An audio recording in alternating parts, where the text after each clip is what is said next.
የመጀመሪያው መሰረታዊ ሐሳብ የምናነሳው ዋና ጥያቄያችን የአሁኗ ቤተክርስቲያን ኢየሱስን እንድታመልክ ምን ማድረግ ይኖርባታል የሚል መሰረታዊ ጥያቄ ላይ መጀመሪያ መወያየት ይኖርብናል። እንግዲህ ስለዚህች አሁን ስላለችው ቤተክርስቲያን ስንነጋገር የአሁኗን ቤተክርስቲያን መልክ ለማየት የቀደመችውን ቤተክርስቲያን ማስታወሱ ጠቃሚ ስለሚሆን የቀደመችውን ቤተክርስቲያን ምንነት ጥቂት ሐሳቦችን እንድንከፋፈል ፈልጋለሁ። የመጀመሪያው የቀደመችውን ቤተክርስቲያን ብለን ስናነሳ መጽሐፍ ቅዱሳዊ የሆነችውን ቤተክርስቲያንና እንደዚሁም በታሪክ ውስጥ የነበረችውን ቤተክርስቲያን አመልካች ነው። እነዚህን ሁለት ሐሳቦች የያዘ መልእክት እንደሆነ ታሳቢ ያደረግን መጽሐፍ ቅዱሳችን ስለ ቤተክርስቲያን የሚነግረን በሶስት መልክ ቤተክርስቲያንን ግልጽ አድርጎ ያስቀምጥልናል። በተለይ የመጀመሪያውን ቤተክርስቲያን የክርስቶስ አካል የሆነችውን እውነተኛዋን ቤተክርስቲያን ያሳየናል። ይህች እውነተኛ የሆነች ቤተክርስቲያን በማቴዎስ ምዕራፍ 16 ቁጥር 18 ላይ ጌታችን ኢየሱስ ክርስቶስ እንዲህ ብሎ እንደተናገረ ቤተክርስቲያንን በዚህ ዓለት ላይ መሰርታለሁ ብሎ እንደተናገረ በዚች ቤተክርስቲያን እውነተኛ በክርስቶስ ላይ የተመሰረተች ቤተክርስቲያን ሆና እናገኛታለን። ይህች ቤተክርስቲያን ደግሞ በዋናነት ተገልጣ የምናገኛት በሐዋርያት ሥራ ምዕራፍ 2 ላይ መንፈስ ቅዱስ ወደዚህ ምድር ከመጣበት በሙላት ቤተክርስቲያንን በገለጠበት ጌታችን ኢየሱስ ክርስቶስ እኔ ብሄድ ይሻላችኋል፣ እኔ ካልሄድኩ መንፈስ ቅዱስ አይመጣም ብሎ ባለ መሰረት ጌታ ኢየሱስ ካረገ በኋላ ተመልሷ በሐዋርያት ሥራ ምዕራፍ 2 ላይ ከ10 ቀን በኋላ የተገለጠች ቤተክርስቲያን በባለ 50 ቀን የተገለጠች ቤተክርስቲያን ናት። እቺ እውነተኛዋ ቤተክርስቲያን በሐዋርያቱ የምትመራና እግዚአብሔር በዛች ቤተክርስቲያን ዛሬም ያለነውን የመሰረታት ቤተክርስቲያን ናት። ሁለተኛዋ የምንላት እውነትን የተቀማች ቤተክርስቲያን እናያለን። እንግዲህ እዚህ ጋር ማስቀምጣት የምናውቃት በመጽሐፍ ቅዱሳችን ላይ የምንመለከታቸው ቤተክርስቲያን ብለን ስናነሳ እውነትን የተቀማች ቤተክርስቲያንን ደግሞ በመጽሐፍ ቅዱስ ላይ እናያለን። ይቺ እውነትን የተቀማች ቤተክርስቲያንን የምናገኘው በገላትያ ምዕራፍ 3 ቁጥር 1 ላይ ነው። በተለይ በገላትያ ምዕራፍ 3 ቁጥር 1 ላይ የምናገኛት ይቺ ቤተክርስቲያን ሐዋርያው ቅዱስ ጳውሎስ ወደ ገላትያ ሄዶ እውነተኛውን የክርስቶስን መሰረት ወይም ጌታችን ኢየሱስ ክርስቶስ አዳኝ መሆኑን ሰብኮ አስተምሮ ጌታን ተቀብለው ያቺ ቤተክርስቲያን ከተመሰረተች በኋላ ሌሎች ደግሞ ሄደው ያቺን ቤተክርስቲያን እውነትን ከሷ ነጥቀው ሕግን ሰጥተው ትላንትና ያልጠቀማቸውን ዛሬ ግን ክርስትናን ከዚህ ጋር ካላያያዛችሁ ክርስትናችሁ ትክክል አይደለም ብለው ቤተክርስቲያንን ያሳቱበትና ጳውሎስም እጅግ በጣም ተደንቆ እናንተ የማታስተውሉ የገላትያ ሰዎች ሆይ አስቀድሞ ክርስቶስ በፊታችሁ እንደተሰቀለ ሆኖ ተስሎ ነበር፣ ነገር ግን ይህንን የተሰቀለውን ክርስቶስን እንዳትመለከቱ ማናዚም አደረገባችሁ፣ ይህ ምን እንደሆነ አውቅ ዘንድ እወዳለሁ ብሎ የተናገረበትን ሐሳብ በዚህ ክፍል ውስጥ እናያለን። ስለዚህ ይህች ቤተክርስቲያን በእውነት ላይ ተመስርታ ነበር፣ ነገር ግን እውነትን ተቀምታ ተሳሳተ መንገድ የምትሄድ ቤተክርስቲያን ሆና እናገኛታለን። ሶስተኛዋ የምናገኛት ቤተክርስቲያን በአንደኛ ዮሐንስ ምዕራፍ 2 ቁጥር 19 ላይ የምናገኛት ቤተክርስቲያን ይህች ቤተክርስቲያን ሐሰተኛ ቤተክርስቲያን የምትባለው ቤተክርስቲያን ነች። በተለይም ዮሐንስ ስለዚች ቤተክርስቲያን ሲናገር ከኛ ጋር ነበሩ ነገር ግን ከኛ ጋር አይደሉም ብሎ ይናገራል። ከኛ ዘንድ ወጡ ብሎ ይናገራቸዋል። ይህች ቤተክርስቲያን መጀመሪያ መልኳን አሳምራ የተገለጠች ቤተክርስቲያን ናት። አስቀድሜ እንዳልኩት ሁለተኛዋ ቤተክርስቲያን እውነትን የተቀማችው ቤተክርስቲያን ለመጀመሪያው የሐዋርያት የቤተክርስቲያን የመጀመሪያው ጉባኤ በተለይም በኢየሩሳሌም በሐዋርያት ሥራ ምዕራፍ 15 ላይ የተገለጠውን የመጀመሪያውን የኢየሩሳሌምን ጉባኤ እንዲመሰረት ምክንያት የሆነች ቤተክርስቲያን እንደሆነች እናያለን። በዛ ጉባኤ ላይ የተገለጠ መልእክት ሐዋርያት ልከው ከዛ ያቺ ቤተክርስቲያን እንድትስተካከል እንድትታረምና እድል ያላት ምንም እንኳን እውነት ብትቀማም ነገር ተመልሳ በእውነት እንድትጸና የሚያደርግ እድል ያላት። ይህችኛዋ ግን ሶስተኛዋ የምናያት ቤተክርስቲያን ብላ ራሷን የገለጠች በቤተክርስቲያን ስም የምትጠራ ግን ሐሰተኛ የሆነች ቤተክርስቲያን እናገኛለን። ዮሐንስ ስለዚህች ቤተክርስቲያን ሲናገር እንዲህ ብሎ ይናገራል። በተለይ ይህንን ክፍል ባነበው እጅግ በጣም መልካም ይሆንልኛል። ምክንያቱም በዋናነት ዛሬ በዚህ መልእክት ውስጥ እንድንነጋገር ምክንያታችንና መሰረታችን ይህች አሁን ያለችው ቤተክርስቲያን እየሄደችበት ያለችበትን መንገድ ማጥራት ማስተካከልና ማቅናት ስለሆነ እውነተኛዋን ቤተክርስቲያን ካየን ሐሰተኛዋ ቤተክርስቲያን በምን መንገድ እንደምትሄድ ለማየት ይረዳናል። ስለዚህ ከዚህ የተነሳ በአንደኛ ዮሐንስ ምዕራፍ 2 ቁጥር 19 ላይ እንዲህ የሚል ቃል እናገኛለን። በተለይ ከቁጥር 18 ብጀምረው ጥሩ ስለሚሆን ይህንን ክፍል እንዲህ ብናየው ጥሩ ይሆናል። ልጆች ሆይ መጨረሻው ሰዓት ነው። የክርስቶስም ተቃዋሚ መጣ ዘንድ እንዳለ እንደሰማችሁ አሁንም እንኳ ብዙዎች የክርስቶስ ተቃዋሚዎች ተነስተዋል። ስለዚህም መጨረሻው ሰዓት እንደሆነ እናውቃለን ብሎ ዮሐንስ ይናገራል። እንግዲህ ይቺ ቤተክርስቲያን ሐሰተኛ የሆነች ቤተክርስቲያን የክርስቶስ ተቃዋሚ ሆነ የተገለጠች ቤተክርስቲያን እንደሆነች መጽሐፍ ቅዱስ በግልጥ ይነግረናል። ከዛ ቀጥሎ ቁጥር 19 ላይ በጣም የሚያስደንቀውና ምን አይነት መልክ እንዳላቸው ሲናገር እንዲህ ብሎ ያስቀምጣል። ከእኛ ዘንድ ወጡ ይላል ዮሐንስ ሲናገር። ከእኛ ዘንድ ወጡ ምን ማለት ነው? ማለት ቀድሞውኑ በቤተክርስቲያን ውስጥ ነበሩ ማለት ነው። መልካቸውን ለውጠው ከለራቸውን አመሳስለው የበግ ለምድ ለብሰው የተገለጡ እንደሆኑ መጽሐፍ ቅዱስ በግልጽ ያስቀምጥልናል። ከዚህ የተነሳ እንዲህ ብሎ ያስቀምጣል። ከእኛ ዘንድ ወጡ አለና ዳሩ ግን ከእኛ ወገን አልነበሩም። ምንም እንኳ ከነሱ ጋር የነበሩ ቢሆኑም የሚነግረን ከእኛ ወገን አልነበሩም ይላቸዋል። ምን ማለት ነው? ከእውነተኛዋ ቤተክርስቲያን ወገን አልነበሩም። መልካቸውን የቀየሩ የበግ ለምድ የለበሱ ተኩላዎች እንደሆኑ ዮሐንስ ለማመልከት እንደጻፈው እናያለን። የሚገርመው ነገር ግን እንደዚህ አለ። ነገር ግን ሁሉ ከእኛ ወገን እንዳልሆኑ ይገለጥ ዘንድ ወጥቷል። የሚገርመው እነዚህ እንደተሰወሩ የሚቀሩ አይደሉም። እቺ ሐሰተኛ ቤተክርስቲያን ትገለጣለች። ለዚህ ነው ጌታችን ኢየሱስ ክርስቶስ ስለ እንደዚች አይነቷ ሐሰተኛ የሆኑ ሰዎች ስለተቀመጡባት ደግሞም ቤተክርስቲያን መስለው ስለሚኖሩ ሲናገር በፍሬያቸው ታውቋቸዋላችኋል። መገለጣቸው አይቀርም። ተመሳስለው ሊኖሩ ይችላሉ፣ ነገር ግን መገለጣቸው የማይቀር ነው። ስለዚህ ሐሰተኛ ቤተክርስቲያን የክርስቶስ ተቃዋሚ የሆነች ቤተክርስቲያን እንደሆነች እናስባለን። ይችን ቤተክርስቲያን ብሎ ለመጥራትም አይመችም። ነገር ግን በዚህ ክፍል ውስጥ እንደምናየው የምንነጋገረው ስለ አሁኗ ቤተክርስቲያን ስለሆነ አሁን ያለችዋ ቤተክርስቲያን ምን አይነት መልክ አላት የሚለውን ለማየት የቀድሞዋ ቤተክርስቲያን በሶስት መልክ እንዳለፈች እንዲሁ ዛሬም ባለንበት ዘመን እነዚህ ሶስት አይነት መልኮች ያሉባት ቤተክርስቲያን ላይ እንዳለን ማሰብ እንችላለን። እንደሚታወቀው ቤተክርስቲያን ስናነሳ ዩኒቨርሳል ቸርችን እናስባለን። ማለት ዓለም አቀፊቷን ቤተክርስቲያን አንዲት ቤተክርስቲያን በመጽሐፍ ቅዱሳችን ላይ ተጻፈች አንዲት ቤተክርስቲያን እንዳለች እናውቃለን። እቺ የክርስቶስ አካል ናት።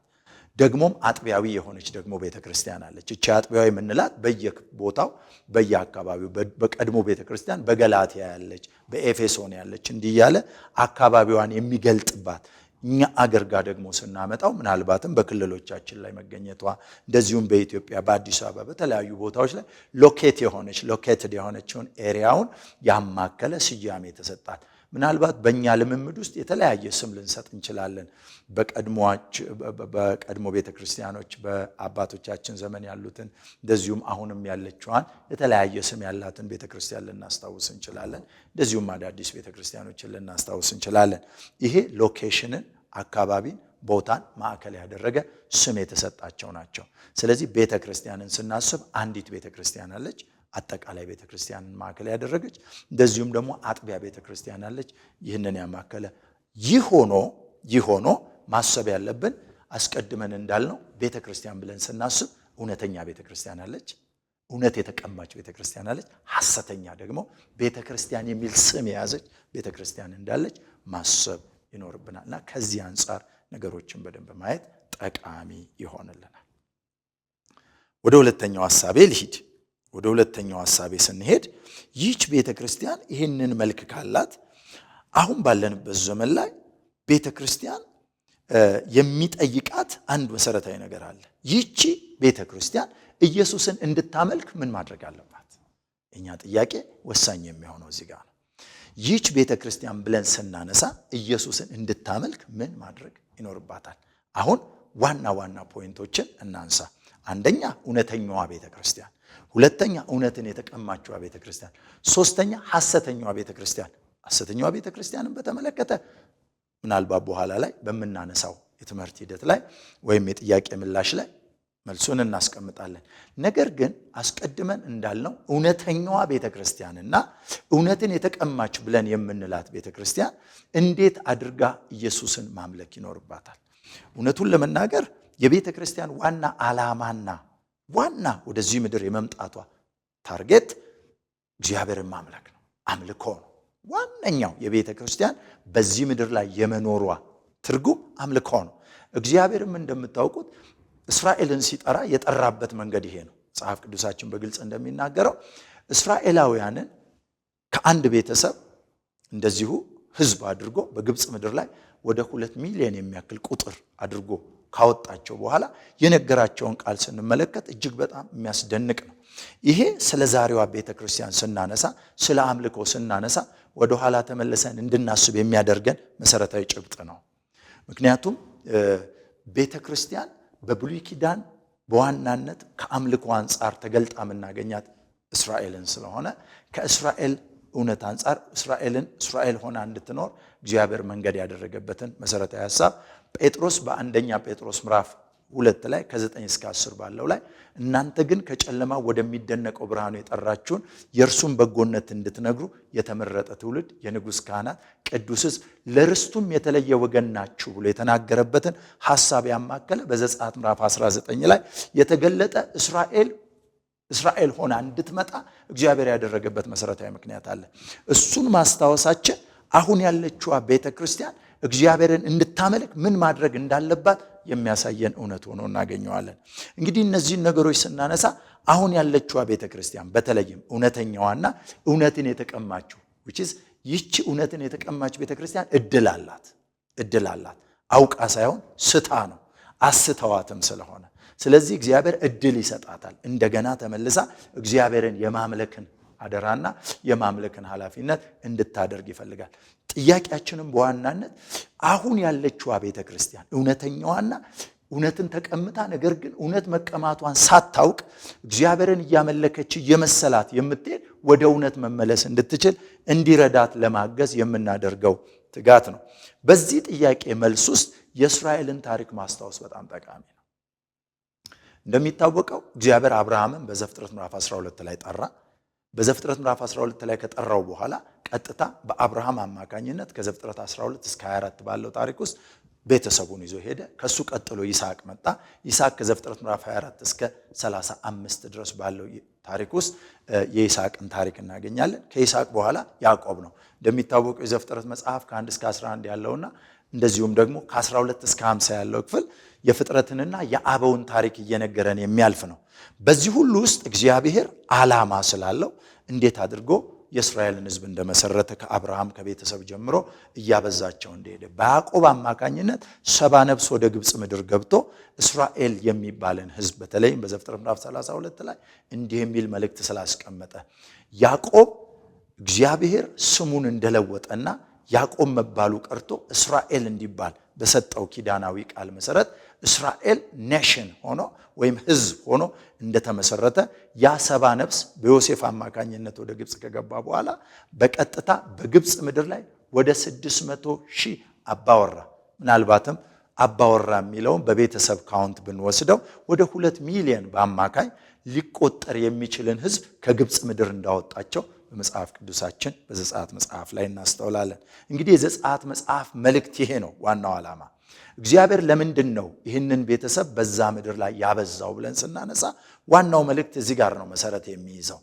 ከዘጸአት ምዕራፍ 1 እስከ 18 ድረስ መውጣት ወይም ዘጸአት የሚለው ቃል እንደተፈጸመ ከዘጸአት ምዕራፍ 19 እስከ 24 ድረስ ይህ የወጣ ሕዝብ እግዚአብሔርን የሚያመልክበትን ዓላማ አጀንዳ መለኮታዊ ፈቃድ እንደሰጠውና ከዘጸአት ምዕራፍ 25 እስከ 40 ድረስ ባለው ክፍል ላይ የሚያመልከው ሕዝብ እግዚአብሔርን የሚያመልክበትን ቦታ ወይም የመገናኛውን ድንኳን እንዲሰራ እንዴት አድርጎ ለሙሴ እንደነገረውና በተለይም በጣም የተወደደውና ልብ የሚያሳርፈው መልእክት በተራራው ላይ እንዳሳየው ታደርግ ዘንድ ተጠንቀቅ ብሎ ሙሴን እንዳስጠነቀቀና በዛ ማስጠንቀቂያ መሰረት ሙሴም በተራራው ላይ እንዳየ እንዲሁ አደረገ ተብሎ የእግዚአብሔርን የልቡን ሐሳብ ፈጽሞ እንዳለፈ በዚህ ታሪክ ውስጥ ማየት እንችላለን። እንግዲህ የዘጸአት መጽሐፍ የሚነግረን የወጣው ሕዝብ እግዚአብሔርን የሚያመልክበትን ዓላማና ምክንያት እንደዚሁም ደግሞ የሚያመልክበትን ቦታና የመገናኛውን ድንኳን እንዳገኘ እንረዳለን። ስለዚህ አሁን ያለችዋ ቤተ ክርስቲያን እግዚአብሔርን ለማምለክ ምን ማድረግ ይጠበቅባታል ብለን ስንል የቀደመችዋ የእስራኤል ሕዝብ እግዚአብሔርን ለማምለክ ምን ማድረግ ነበረባቸው እግዚአብሔር ምን እንዲያደርጉ መክሯቸዋል የሚለውን ነገር ማስታወሱ የበለጠ የምንናገረውን ነገር አሁን ላለችው ቤተክርስቲያን ጠቃሚ እንደሚሆን አምናለሁ። እንግዲህ በዘጸአት ምዕራፍ 19 ላይ የእግዚአብሔር ቃል ሲናገር እንዲህ ይመክረናል። ምናልባትም መጽሐፍ ቅዱሶቻችንን በዚህ መልኩ ብንመለከተው ለብዙዎቻችን ጠቃሚ ምክር እንደሚሰጥ አምናለሁ። የዛሬዋ ቤተክርስቲያን ያለችበትን ውጣ ውረድና ከፍታና ዝቅታ በሚገባ ለመለየት እንዲያስችላት ወደ እግዚአብሔር ቃል ወደ መጽሐፍ ቅዱስ ለመመለስ የሚረዳትን እውነት መያዝ ይኖርባታል። መጽሐፍ ቅዱሳችን በዘጸአት ምዕራፍ 19 ከቁጥር 1 ጀምሮ እስከ 6 ባለው ክፍል ላይ የእግዚአብሔር እስራኤልን ያወጣበትን ዓላማ ምክንያት በዝርዝር ያስቀምጥልናል። እንደዚህ ይላል። በሶስተኛውም ወር የእስራኤል ልጆች ከግብፅ ምድር ከወጡ በኋላ በዚያን ቀን ወደ ሲና ምድረ በዳ መጡ ይላል። ከራፊዲምም ተነስተው ወደ ሲና ምድረ በዳ መጡ። በምድረ በዳም ሰፈሩ። በዚያም እስራኤል በተራራው ፊት ሰፈረ። ሙሴም ይላል፣ የሚደንቀኝ ቃል ይሄ ነው። በኋላም እናነሳውም ይሆናል። አሁን ያለችው ቤተክርስቲያንም ያሉ መሪዎች ልክ እንደ ሙሴ የሚሰጣቸውን ኃላፊነት እንዴት መፈጸም እንዳለባቸው ከዚህ ክፍል እንማራለን። ሙሴም ወደ እግዚአብሔር ዘንድ ወጣ ይላል። ከዚያም እግዚአብሔርም በተራራው ጠርቶ አለው፣ ለያዕቆብ ቤት እንዲበል ለእስራኤልም እንዲህ ንገር፣ በግብፃውያን ያደረግኩትን በንስርም ክንፍ እንደተሸከምኳችሁ ወደ እኔም እንዳመጣኋችሁ አይታችኋል። ክብር ለጌታ ይሆን። የሚደንቅ ክፍል ነው ይሄ ክፍል። እግዚአብሔር እስራኤልን ወደ ራሱ እንጂ ያመጣው ወደ ከነዓን አይደለም የሚወሰዳት። እንደሚታወቀው እስራኤል በግብፅ ምድር ላይ 400 ዓመት በኖረችበት በዚያን ጊዜ ከ70 ነፍስ ወደ 2 ሚሊዮን በአማካይ ወደሚገመት ቁጥር እንድትበዛ ያደረጋት በዛ በኖረችበት ዘመን እግዚአብሔርን አታውቅም ነበር። ምናልባት ኦራሊ ምናልባት በአፈ ታሪክ እግዚአብሔር አምላካቸው እንደሆነ ሲወርድ ሲዋረድ ተመልክተው ሊሆን ይችላል። ግን ትውልዱ አሁን ያለው ትውልድ እግዚአብሔርን በፕሮፐር ላይ አያውቀው። የአብርሃም የይስሐቅ ያዕቆብ አምላክ የሚለውን ፕሮፐር ላይ አያውቀው። በትክክል ሊረዳው አይችልም። ሰምቶ ሊሆን ይችላል፣ ግን እግዚአብሔር ማን ነው ተብሎ ሲጠየቅ መልሱን ሊሰጥ አይችልም። ለዛ ማሳያ እንዲሁም ሙሴ ራሱ አንድ ጥሩ ምሳሌ ነው። እግዚአብሔር በዘጸአት ምዕራፍ 3 ላይ መጥቶ ሲናገረው እንዲህ ብሎ ማን ነው ቢሉ የምንላቸዋለሁ ያለው አንዱ ለዚህ ነው። ኢንክሉዲንግ ሙሴ አያውቀውም እግዚአብሔርን። ስለዚህ እግዚአብሔር ሲመልስለት ያለና የሚኖር የአባቶቻችሁ አምላክ የአብርሃም የይስሐቅ የያዕቆብ አምላክ ወደ እናንተ ላከኝ ብለህ ንገራቸው ብሎ እንዳለው በመጽሐፍ ቅዱሳችን በዘጸአት ምዕራፍ 3 ላይ እናያለን። እንግዲህ ወገኖች የተመለከቱ እዚህ ጋር የምናስተውለውና የምናስበው የእግዚአብሔር መሰረታዊው አጀንዳና ሐሳብ እግዚአብሔርን የማያውቀውን ይሄንን ሕዝብ የመጀመሪያው ታርጌቱ ወደ ከነዓን መውሰድ ሳይሆን እግዚአብሔርን ራሱን እያወቁ እንዲያመልኩት ማድረግ ነው። በዚህ ክፍል ላይ እግዚአብሔር እንደዚህ አለ፣ በግብፃውያን ላይ ያደረግኩትን ሲናገር እንዴት ከግብፅ ምድር እንዳወጣቸው፣ በነዛ 10 አስደናቂ ተአምራቶች እንዴት አድርገው እንዳወጣቸው፣ በንስር ክንፍ እንዴት እንደተሸከምኳችሁ። ንስር አንዱ ባህሪዋ የንስር አንዱ ባህሪ እግዚአብሔር ይህንን ምሳሌ ለሙሴ ሲነግረው የንስር አንዱ መታወቂያዋ እይታዋ ነው። ንስርን ልዩ ከሚያደርጋን ነገር አንዱ ከ5 እስከ 8 ኪሎ ሜትር ባለ ርቀት ላይ ሆና መሬት ላይ ያለን እንስሳ ማየት የሚችል የተሳካ እይታ አላት። እግዚአብሔር እያለ ያለው ምንም እንኳ በግብፅ ምድር ላይ ብትኖሩም ሁልጊዜ አይኖቼ በእናንተ ላይ ነው እያለ እየነገራቸው እንደሆነ እናስተውላል። እግዚአብሔር እስራኤልን ያልተወ የአባቶቻቸው አምላክ ያልተዋቸው አምላክ እንደሆነ ምንም እንኳን እነሱ ባያውቁትም ያልተዋቸው አምላክ እንደሆነ ከዚህ ታሪክ እንረዳለን። የሚደንቀውና ግን በዚህ ክፍል ላይ የምንረዳው እግዚአብሔር እንደዚህ ነው ያደረገው። በግብፅ ምድር ላይ ጠብቄያችኋለሁ፣ ከግብፅ ምድር አውጥቻችኋለሁ ካለ በኋላ ያመጣኋችሁ ወደ ተስፋይቱ ምድር አይደለም፣ ወደ እኔ እንዳመጣኋችሁ አይታችኋል። ክብር ለአምላካችን ለእግዚአብሔር ይሁን። ከዚህ የተነሳ የምናስተውለውና የምንረዳው እውነት ይሄ ነው። ስለዚህ እስራኤል ማወቅ ያለባትና የመጀመሪያው ነገር እውነተኛ አምልኮ እግዚአብሔርን ለማምለክ እግዚአብሔርን ማወቅ ይኖርባታል። ወደ እግዚአብሔር መምጣቷን መረዳት አለባት። የመጀመሪያው ወደ ተስፋ ምድር መምጣቷን አይደለም መረዳት ያለባት። መረዳት ያለባት ራሱን የአባቷን አምላኳን ፈጣሪዋን ሕዝብ አድርጎ የሰራትን በንስር ክንፍ የተሸከማትን እግዚአብሔርን ማወቅ አለባት። ስለዚህ ቤተ ክርስቲያን ምን ማድረግ አለባት ወደሚለው ነገር እንድንመጣ የእስራኤል ታሪክ ወሳኝ ሆነ። ሁለተኛ እግዚአብሔር በዚህ ክፍል ላይ የሚነግረው ሁለተኛ ነጥብ አለ። እንዲህ ይላቸዋል፣ ወደኔ እንዳመጣኋችሁ አይታችኋል ካላቸው በኋላ ቁጥር 5 ላይ አሁንም ቃሌን በእውነት ብትሰሙ ኪዳኔንም ብትጠብቁ አለ እግዚአብሔር። ቃሌን ብትሰሙ ኪዳኔንም ብትጠብቁ ምድር ሁሉ የኔ ናትና ስለዚህ ከአሕዛብ ሁሉ የተመረጠ ርስት ትሆኑኛላችሁ፣ እናንተም የካህናት መንግስት የተቀደሰም ሕዝብ ትሆኑኛላችሁ። ለእስራኤል ልጆች የምትነግራቸው ቃል ነው። ክብር ለአምላካችን ለእግዚአብሔር ይሁን። ስለዚህ ወገኖች እዚህ ጋር በደንብ አድርገን ማየት አለብን። እውነተኛዋ ቤተክርስቲያን አንድ፣ ሁለተኛ እውነትን የተቀማች እድል ያላት መመለስ የምትችል ወደ እግዚአብሔር እውነት መምጣት የምትችለው ቤተክርስቲያን እግዚአብሔርን ለማምለክ ምን ማድረግ አለባት ብለን ካልን እውነተኛዋ ቤተክርስቲያን የተመሰረተችበትን መሰረት የቆመችበትን እውነት እንደያዘች መጽናት፣ መቀጠል፣ ከእግዚአብሔር ጋር መጣበቅ ያስፈልጋታል። አንደኛው። ሁለተኛው የተቀማችውን እውነት እንደተቀማች አውቃ መመለስ ነው የሚኖርባት። ወዴት? ወደ እውነተኛው ወንጌል። ክብር ለአምላካችን ለእግዚአብሔር ይሁን። ከዚህ አንጻር አዲስ ኪዳናዊ ትምህርት ታዲያ ምንድን ነው? አሁን ያለችዋ ቤተክርስቲያን እግዚአብሔርን ለማምለክ ምን ማድረግ ይኖርባታል? አሁን ያለችዋ ቤተክርስቲያን እግዚአብሔርን ለማምለክ ሁለት መሰረታዊ ነገር ልክ ለእስራኤል ልጆች እግዚአብሔር እንደሰጠው ትእዛዝ ማድረግ ይኖርባታል። በዚህ ክፍል ውስጥ የምንመለከተው በጣም ወሳኝ አስፈላጊ የሆነን ሁለት ነገር ማንሳት እፈልጋለሁ። ይህች እውነትን የተቀማችዋ እውነተኛዋ ቤተክርስቲያን እና እውነትን የተቀማችዋ ቤተክርስቲያን ምን ማድረግ አለባት? እግዚአብሔርን ለማምለክ ስንል አንደኛ በሮሜ ምዕራፍ 12 ከቁጥር 1 እስከ 2 ባለው ቃል መሰረት ሁለንተናዊ አምልኮ ውስጥ መግባት አለባት።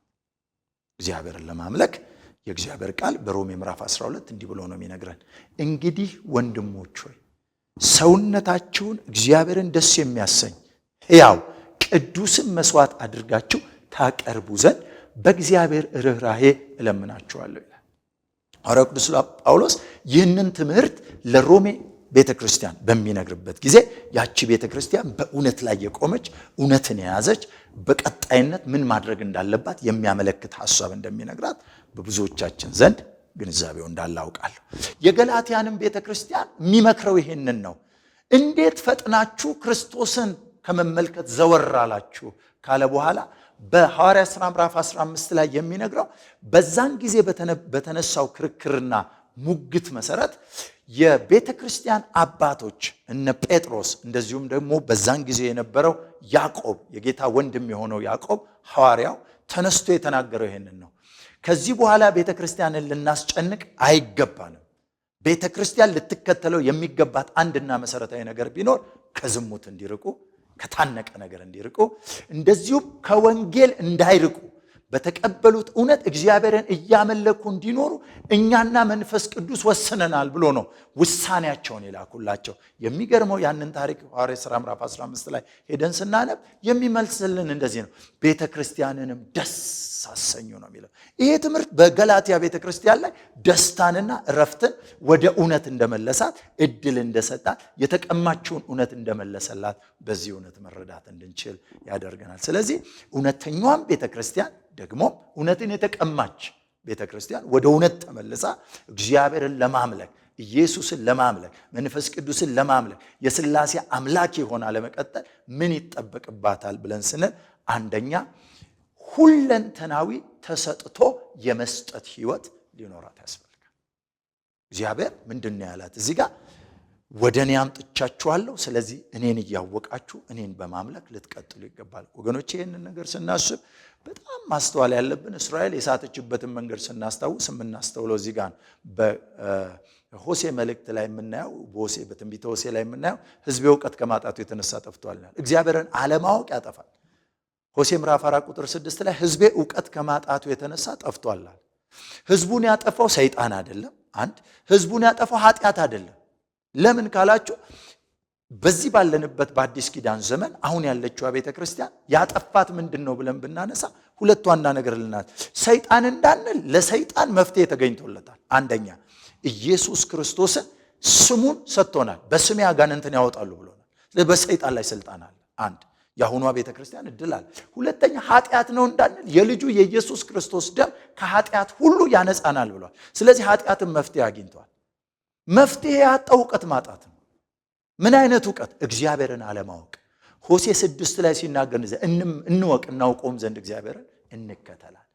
ዩሲ እሱ ሰብሮናልና እሱ ይጠግነናል አለ። ስለዚህ ህዝቡ ያጣው እግዚአብሔርን ማወቅ ነው። በሆሴዕ 4 ላይ የተናገረውም በሆሴዕ 6 ላይ እንዲህ ብሎ ህዝቤ ዕውቀት ከማጣቱ የተነሳ ጠፍቷል አለ። ያጣው ዕውቀት ምንድነው ስንል እግዚአብሔርን ማወቅ። ስለዚህ ሆሴዕ እንዲህ አለ፣ እንወቅ እናውቀውም ዘንድ እግዚአብሔርን እንከተል። ስለዚህ እስራኤል ልትመለስ የነበረባት ከጠፋችበት ሊመልሳት የፈለገው እግዚአብሔርን በማወቅ እንደሆነ ሁሉ ዛሬ ላለችው ቤተክርስቲያን ሞዴልና ምሳሌ ትምህርት አስቀምጦልናል። በሮሜ ምዕራፍ 12 ላይ እንዳስቀመጠልን የሚነግረን እውነት ይሄንን ነው። ሁለንተናዊ ተሰጥቶ መስጠት። ሁለንተናዊ ስንል ምን ማለታችን ነው? ሰው ሁለንተና አለው። ሁለንተናው መንፈሱ፣ ነፍሱ፣ ስጋው። በመንፈሱ ከእግዚአብሔር ጋር ህብረት፣ በነፍሱ በእግዚአብሔር ቃል ዕውቀት መታጠቅ፣ በስጋው ቅድስና። ስለዚህ ሁለንተናዊ ተሰጥቶ የመስጠት ህይወትን መከተል ያስፈልገዋል። ስለዚህ አምልኮ ብለን ስናነሳ ሁለንተናዊ ተሰጥቶ መስጠት ከሰው ይጠበቃል። አንደኛ እግዚአብሔር ከመስጠቱ ሰው ራሱን ሲሰጥ የመጀመሪያው ማንነቱን ነው መስጠት ያለበት። ቀጥሎ ለእግዚአብሔር ይዞለት የሚቀርበው ምኑን ካልን ምስጋናው፣ ውዳሴው፣ ዝማሬው፣ ልዩ ልዩ የስጦታ አይነቶችን በእግዚአብሔር ፊት ያቀርባል። ገንዘቡን ያለውን ሁሉ ለእግዚአብሔር ይሰጣል። ይሄ ራሱን የሰጠ ሰው የሚያቀርበው ስጦታ ነው። ስለዚህ እግዚአብሔርን ማምለክ ማለት ተሰጥቶ የሚደረግ መስጠት ነው። ሁለተኛውን የአምልኮ አይነት ላንሳ። ይህንን ያዕቆብ በሚያስደንቅ ሁኔታ በያዕቆብ ምዕራፍ 1 ቁጥር 27 ላይ ይናገራል። ይህንን መቼም አሁን ያለችዋ ቤተክርስቲያን እውነተኛዋም እውነትን የተቀማችዋም እየተቸገሩበት ያለ እንደሆነ አምናለሁኝ። ይህንን አድምጠን መነጋገር ያለብን እውነት ነው። ምን ያህሎቻችን በዚህ ስኬታማዎች ነን ብለን ራሳችንን ብንጠይቅ በዚህ ጥያቄ ምልክት ውስጥ ልንገባ እንደምንችል ምንም ጥያቄ የለኝም። ከዚህ አንጻር እስቲ ያዕቆብ ያለውን ነገር ሐሳብ እናንሳ። ያዕቆብ ሲናገር እንዲህ ብሎ ተናግሯል። ያዕቆብ በተለይ ስለ እውነተኛ አምልኮ እንዲህ ብሎ እንደተናገረ መጽሐፍ ቅዱስ ይነግረናል። በያዕቆብ መልእክት ምዕራፍ 1 ቁጥር 26 እስከ 27 እንደዚህ ይላል። አንደበቱን ሳይገታ ልቡን እያሳተ እግዚአብሔርን የሚያመልክ የሚመስለው ማንም ቢኖር እርሱ አምልኮ ከንቱ ነው። አሁን ያለችዋ ቤተክርስቲያን እውነተኛ እግዚአብሔርን የማምለክ መንገድ ለመከተል ምን ማድረግ አለባት ለሚለው ጥያቄያችን አስቀድመን ሁለንተናዊ ተሰጥቶ መስጠት ያስፈልጋታል። አንድ እውነተኛዋም እውነትን የተቀማችዋም ወደ እውነት ተመልሳ፣ ሁለተኛው እዚህ ጋር ማየት ያለባት አንደበቱን ሳይገታ እግዚአብሔርን የሚያመልክ የሚመስለው ማንም ቢኖር አምልኮ ከንቱ ነው። የሚደንቀኝ ያዕቆብ በዚህ ክፍል ውስጥ ሊነግረን የፈለገው ምናልባት በቤተ ክርስቲያን መዝሙር ስለሌለ፣ ስብከት ስለሌለ፣ ምናልባትም ዝማሬ ስለሌለ፣ ምናልባትም ምስጋና የሚሰጡ ስለሌሉ አይደለም ይሄን ያለው ቁጥር 27 ላይ ያለው ከባዱ ጉዳይ ስለሌለ እንደሆነ አምናለሁኝ። እንደዚህ ይላል፣ ንጹሕ የሆነው ነውርም የሌለበት አምልኮ በእግዚአብሔር አብ ዘንድ ይህ ነው አለ። ሰው ሁሉ ጆሮ ይከፈታል። እርግጠኛ ነኝ ሰው ሁሉ እግዚአብሔር የሚወደውና የሚያከብረው ደስ የሚሰኝበት የሚናፍቀውና ሊያየው የሚሻው ከዝማሬ ራስን ከመስጠት ያለንን ከመስጠት ባሻገር ሊያደርገው የሚገባን እውነተኛን አምልኮ የሚገልጠው መረዳት እንዲህ የሚል ነው። አንደኛ ወላጆች የሌላቸውን ልጆች፣ ሁለተኛ ባልቴቶችንም ምን ማድረግ? በመከራቸው መጠየቅ። ይህን ጥያቄ ትንሽ ደማ ማድረግ ይፈልጋል። አሁን ያለችው ቤተክርስቲያን እግዚአብሔርን እያመለኩ ነው ብለን የምናስብ ይሄ ሁላችንን የሚመለከታል። እውነተኛዋንም ቤተክርስቲያን ይመለከታል። እውነትን ተቀምታ በተሳሳተ መንገድ ስትሄድ የነበረች ነገር ግን የተመለሰችንን ቤተክርስቲያን ይመለከታል። እቺ እውነትን የተቀማች ቤተክርስቲያን መመለስ አለባት። እውነተኛ ለመባል ከእውነተኛዋ ቤተክርስቲያን ጋር መስማማት አለባት። ይቺ ቤተክርስቲያን በእርግጥም በሐዋርያት ሥራ ምዕራፍ 15 እድል ስላገኘች አሁንም ያለችዋ ቤተክርስቲያን ይህንን እውነት መመለስ አለባት። አንዱ እሱ ነው። ከዚህ ጋር በተያያዘ ግን ይቺ ቤተክርስቲያን ልትከተለው የሚገባ መሰረታዊ ነገር አለ። ይሄን እንደው በጥያቄ ብትወው ነው የሚሻለው። እንደው ዝም ብለን ቆም ብለን ማሰብ ያለብን ይመስለኛል። ምናልባት አንዳንዶቻችን እያደረግነው ነው ልንል እንችላለን። ኦፍ ኮርስ እያደረግን ያለን ልንኖር እንደምንችል ጥያቄ የለኝም። ግን ምን ያህል ፐርሰንት፣ ምን ያህል እግዚአብሔርን የሚያረካ በሆነ መንገድ ለሌላ ነገር የተሰጠ ማንነት የለንም ወይ? ይሄ ጉዳይ ዲግሪ ይጠይቃል፣ ፐርሰንት ይጠይቃል። አዎ እንተጋለን፣ እናደርገዋለን። ይህንን መልእክት እየሰማን እኛ እኮ ይህንን ነገር የምናደርግነን ብለን ልንል እንችላለን። ትክክል ነው፣ እናደርገዋለን፣ ጥያቄ የለም። ግን እንዲህ ብለን ደግሞ እንድንጠይቅ ያስፈልገናል። ምን ያህል ፐርሰንት ለዚህ እውነት ምን ያህል ፐርሰንት ራሳችንን ሰጥተናል የሚለውን ጥያቄ መመለስ አለብን። ምን ላይ? ወላጆች የሌላቸውን ልጆች በመጠየቅ ላይ፣ ባልቴቶችን ባሎቻቸው የሞተባቸው ልጆቻቸውን በመከራ የሚያሳድጉት እነዚህ ወላጅ የሌላቸው ልጆች አንድ መንገድ ነው። ደግሞ ባሎቻቸው የሞተባቸው ከለላ የሌላቸው ያገኘ የሚዘባበትባቸው ባሎቻቸው ጥላዎቻቸው ሆነው ሳሉ ባሎቻቸውን ሲያጡ በቤተሰባቸው ሊሆን ይችላል፣ በአገር ሊሆን ይችላል፣ በጎረቤት ሊሆን ይችላል፣ በአካባቢ ጉልበተኛ ሊሆን ይችላል። መከራ እየደረሰባቸው ያሉትን ምን ያህል እያደረግነው ነው? እውነተኛዋ ቤተክርስቲያን እያደረግኩት ነው ልትለን ትችላለች። እውነት ነው፣ እግዚአብሔር ይባርካት፣ ትክክል ሊሆን ይችላል። ነገር ግን እኔ እርካታ የለኝም በዚህ። ቤተክርስቲያን ምን ያህል ዲግሪ፣ ምን ያህል ፐርሰንት እያደረግነው ነው የሚለውን መጠየቅና መልስ መስጠት አለባት። ይሄን ለእውነተኛዋም እውነትን ተቀምጣ ወደ እውነት ለተመለሰችውን ቤተክርስቲያን በጥያቄ ምልክት ላስቀምጠው ፈልጋለሁ። ሁለተኛው እንደዚህ ይላል፣ በመከራቸው መጠየቅ ካለ በኋላ በዓለም ከሚገኘው እድፈት ሰውነቱን መጠበቅ። ይሄ ጥብቅ ጥያቄ፣ ይሄ ጥብቅ ጥያቄ ነው። ከኃጢአት መሸሽ፣ ኃጢአትን መጸየፍ፣ ኃጢአትን መናቅ፣ ኃጢአትን እምቢ ማለት፣ ሰውነትን ለእግዚአብሔር ሕያው ቅዱስ መስዋዕት አድርጎ ማቅረብ። ይሄ እውነተኛ አምልኮ ነው በአዲሱ መደበኛ ትርጉም። ይህም ለአእምሮ የሚመቸው አገልግሎታችሁ ነው የሚለው የመደበኛው የ54ቱ ትርጉም። በአዲሱ መደበኛ ትርጉም ይህም እውነተኛ አምልኳችሁ ነው ብሎ ይናገራል። አምልኮ ነው፣ it's worship። እውነተኛ አምልኮ እንደሆነ መጽሐፍ ቅዱስ ይናገራል። ስለዚህ አሁን ያለችዋ ቤተክርስቲያን የምንላት እውነተኛዋም ቤተክርስቲያን ሆነች። እውነትን ተቀምጣ የነበረችው ወደ እውነት የተመለሰችዋ ቤተክርስቲያን እግዚአብሔርን ለማምለክ ምን ማድረግ ይጠበቅባታል ብለን ስናነሳ ራሷን መስጠት፣ እግዚአብሔርን ማወቅ፣ በቃሉ መበርታት፣ በጸሎት መትጋት፣ እንደዚሁም ደግሞ በዙሪያዋ ካሉቱ ጋራ የተጠቁትን የተጎዱትን ወላጅ አልባ የሆኑትን እንደዚሁም ደግሞ በመበለቶችን በመደገፍና በማገዝ ኃላፊነቷን መወጣት ይጠበቅባታል። ይሄንን ስታደርግ እውነተኛ ሽታ፣ እውነተኛ ከለር፣ እውነተኛ መልክ፣ እውነተኛ የእግዚአብሔር መንፈስ ኃይል በዛች ቤተክርስቲያን እንዲያልፍ መንገድ ይሆንላታል። ምናልባት ትንሽ ሰፋ ያለ ሐሳብ ያስቀመጥኩ ይመስለኛል። ይህንን ነገር የምናስብ ሁላችንም ራሳችን እንድንጠይቅ፣ ራሳችን እንድናስብ ያስፈልገናልና እግዚአብሔር ይባርካችሁ። በዚህ መልክ ነገሮችን ማየት በጣም ጠቃሚ ይሆናል። እንግዲህ ቤተክርስቲያን እንደተባለችው ዋና ኃላፊነቷ የተጠራችበት ምክንያት ይሄ እንደሆነ ሁሉ ቤተክርስቲያን አገልጋዮች አሏት። መቼም ቤተክርስቲያን ስንል አሁን ስለ ሐሰተኛዋ ቤተክርስቲያን አሁን ልንነጋገር እንጀምራለን። እስካሁን ስንነጋገር የነበርነው እውነተኛዋና እውነትን ተቀምጣ የነበረችው ወደ እውነት የተመለሰችውን ቤተክርስቲያን ማዕከል አድርገን ነበር።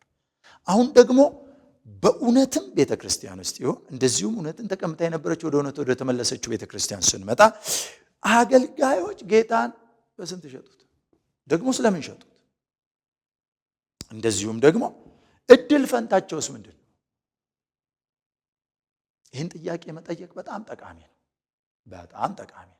እውነተኛ በሆነች ቤተክርስቲያን ውስጥም ሆነ እውነትን ተቀምጣ በነበረች ነገር ግን በተመለሰችው ቤተክርስቲያን ውስጥ እንደዚሁም ሶስተኛ ሐሰተኛ በተባለችው የበግ ለምድ ለብሰው በተገለጠችው ቤተክርስቲያን በምትባል ስም በተሰጣት ግን ባልሆነች ቤተክርስቲያን ውስጥ ያሉ በሶስቱም ውስጥ ያሉት ሁሉ ሐሰተኛና የእግዚአብሔርን እውነት በሐሰት የቀየሩ አገልጋዮች አሏት። ይሄን ማረጋገጥ አለብን። እንደው ንጹህ ነን እውነተኛዋ ቤተክርስቲያን ችግር አልነበረባትም ብንል ይሄ ሐሰተኛ ያደርገናል። እውነትን የተቀማችው ቤተክርስቲያን ወደ እውነት የተመለሰችውም ብናነሳ በመካከሏ ችግር የለም ብንል ሐሰተኛ ያደርገናል። ያቸው ኦሬዲ መልኳ የተገለጠ ነው፣ የታወቀች ናት። አስመስላ የምትኖር ብትኖር ሆነ ስራዋ የገለጣት ስለሆነች መጽሐፍ ቅዱስ በግልጥ ያስቀምጥልናል። ስለዚህ በዚች ቤተክርስቲያን ውስጥ አሁን ያለችዋን ቤተክርስቲያን ስናስብ በየትኛዋም ቤተክርስቲያን ይሁን አሉ አገልጋዮች፣ ይችን ቤተክርስቲያን የሚመሩ አገልጋዮች ናቸው እንደኔና እንደናንተ። ምናልባትም አንዳንዶቻችን ሐዋርያ፣ አንዳንዶቻችን ነቢያት፣ አንዳንዶቻችን አስተማሪዎች፣ አንዳንዶቻችን እረኞች፣ አንዳንዶቻችን ወንጌል ሰባኪዎች ተብሎ ስም የተሰጠን፣ አንዳንዶቻችን ደግሞ የሙሉ ጊዜ አገልጋይ፣ አንዳንዶቻችንም እንዲና እንዲያ ምንም ስም ይኖረን ጉዳዩ ስማችን ጋር አይደለም። ጉዳዩ ያለው በቤተ ክርስቲያን ውስጥ እያገለገልን እየተጋን እየሰራን ያለነው እኛ ሰዎች መሆናችንን ማሰብ ማስታወስ እጅግ በጣም ጠቃሚ ነው። ስለዚህ ይህች ቤተ ክርስቲያን እውነትን በመምራት እግዚአብሔርን እያመለከች በመቀጠል ሂደት ውስጥ ከክርስቶስ ጋር ያላት ህብረት ምን ይመስላል? እውነተኞቹን እንተዋቸውና ለጥያቄው ምላሽ ሊሆን የሚችለው በእውነተኛዋ ቤተ ክርስቲያን ውስጥ ተሰግስገው ያሉ ሐሰተኞች፣ እውነተኛ መስለው በሚቀልዱ ስማቸው የትኛውም ይሆን ግድ የለኝም። ሐዋርያው ጳውሎስ ሲናገር እንደዚህ አለ፣ ማናቸውም ይሁኑ ግድ የለኝም አለ። ግድ የለኝም ምንም አይነት ስም ይኑራቸው፣ ምንም አይነት ስልጣን ይኑራቸው፣ ምንም አይነት ሀብት ይኑራቸው፣ ምንም አይነት ጉልበት ይኑራቸው፣ ምንም አይነት ዕውቀት ይኑራቸው፣ በእውነተኛዋ ቤተ ክርስቲያን ውስጥ ተሰግስገው የተቀመጡ ሐሰተኞች፣ አንደኛቸውን የበግ ለምድ ለምሰው የተቀመጡ ተኩላዎች በቤተ ክርስቲያን ውስጥ ምን እያደረጉ ነው? ከክርስቶስ ጋር ያላቸው ህብረት ምን እየሆነ ነው?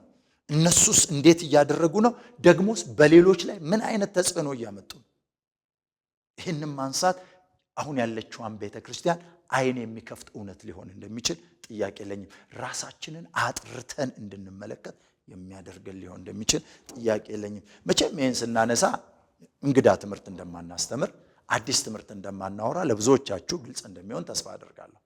አሁን ያለችዋ ቤተ ክርስቲያን ትላንትና ከነበረችው ወይም በአባቶቻችን ዘመን ወይም በአዲስ ኪዳን ከነበረችዋ የመጀመሪያዋ ቤተ ክርስቲያን ጋር ስንመለከት በዛ ዘመን እነ ይሁዳ ከነበሩ በዚህ ዘመን እነ ይሁዳ የሉም ብሎ ማሰብ ራሱን የቻለ ሞኝነት ነው የሚሆነው። ራሱን የቻለ ሞኝነት ነው የሚሆነው። ይልቁንም ብሰዋል፣ ይልቁንም ቴክኒካል ሆነዋል፣ ይልቁንም ጥበበኞች ሆነዋል፣ ይልቁንም ለምዳቸውን በሚገባ ቀይረውታል፣ ይልቁንም ለማታለል በጣም ሰልጥነዋል። እንዴት ብለን ካነሳን በዛ ዘመን የነበረችዋ ወደ ኋላ ልመልሳችሁና በዘፍጥረት ምዕራፍ 3 ላይ ሰይጣን በገነት ሄዶ ሔዋንን እንዴት እንዳሳተ መጽሐፍ ቅዱስ በግልጽ ይነግረናል። ሔዋንን ሲያስት የተጠቀመበትን መንገድ እናስብ። እባብ ተንኮለኛ ነበር ይለዋል። እግዚአብሔር ከፈጠረው ፍጥረት ሁሉ እባብ ተንኮለኛ ነበር ይልና ሔዋንን እንዴት አድርጎ እንዳሳታት በምን አይነት ጥያቄ ሄዶ እንዳገኛትና እውነትን እንዴት እንደቀማት ከዛ እውነት አስቶ ከእግዚአብሔር እውነት እንዴት እንዳስጣላት እግዚአብሔር አታድርጉ ያላቸውን በገነት መካከል ካለው ዛፍ ሁሉ ትበላለህ፣ ነገር ግን መልካምና ክፉን ከምታስታውቀው ዛፍ አትብላ፣ ከእርሷ በበላ ቀን ሞትን ትሞታለህ ብሎ በዘፍጥረት ምዕራፍ 2 ቁጥር 15 እና 16 እግዚአብሔር ለአዳም የነገረውን ያንን እውነት መጥቶ እንዴት እንዳስጣላት ደግሞም እርሷ ለባሏ ሰጥታ እንዴት እንደወደቀች እባብ ሆኖ እንደተገለጠ እናስባለን። የሚገርመኝ ግን በራእይ መጽሐፍ ላይ ያው እባብ ዘንዶ ሆኖ እናገኘዋለን። መጽሐፍ ቅዱስ ሲናገር እንደዚህ የቀድሞ እባብ ዘፍጥረት ምዕራፍ 3 ላይ የአሁኑ ዘንዶ ይለዋል። which means አድጓል፣ ሲስተሙን ቀይሯል፣ ስርዓቱን ለውጧል፣ ቴክኒካል ሆኗል። ስለዚህ በይሁዳ በመጀመሪያዊቱ ቤተክርስቲያን ነበር ብለን ካለን አሁን ያሉቱ ቴክኒካል ናቸው። ይሁዳ ምናልባት በአጭር ደቂቃ ውስጥ ተገልጦ ሊሆን ይችላል። ጌታ ታግሶታል፣ ምናልባት ይመለሳል ብሎ ስላመነ። ለምን ተቆጥሮ ነበር? ታድሎ ነበር።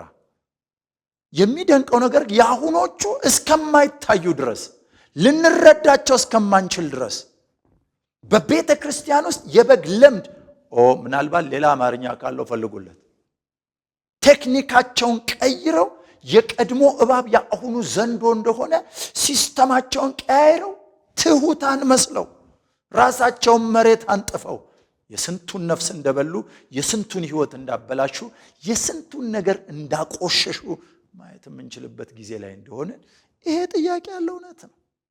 ይሄ ጥያቄ የሚነሳበት እውነት አይደለም።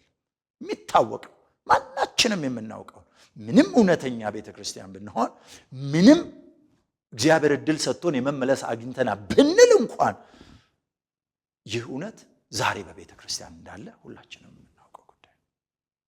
ለዚህ መቼም ፐርፌክት የሆነች ቤተክርስቲያን ነች ያለችው ምንም ጥያቄ የለም የሚል ካለ አላውቅም።